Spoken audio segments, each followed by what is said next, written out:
joukkueen ankkuri. Hei, täällä on tää kamera. Ketäs teidän joukkue nyt ollutkaan? Sinä ja sitten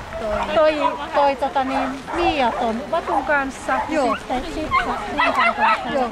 Ja Kääpiöpensereiden jälkeen menee ATD ja Kääpiöpensereiden huksisjoukkue ja Kääpiöpensereiden huippusjoukkue. Ei ole mikään selttijoukkue. Aivan. Niin. Aivan.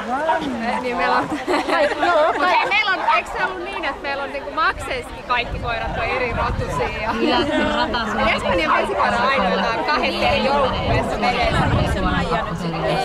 Siitä tulee, mutta radan saa mennä loppuun kisanomaisesti, niin mennään. Ja seuraavana on sitten lähtövuorossa Hau ja Annikel Shetlandin lammassuoran Rondon kanssa valmistautuu ATD, Pinsereiden huksis ja Pinsereiden huippusjoukkue. Reton ja mikä porokoira, joo, ja Varalla on vielä sit se Unkarin visla. Eikö se ole tyypillinen Amelin Bravo? Hyvä kaikki rodut. Joo,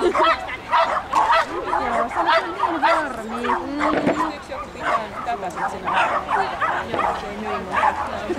Edellyttäen, ettei tuolla kuulutetaan, että lapset lähtee ratalle. No niin, En mä usko. Ei se varmaan vielä.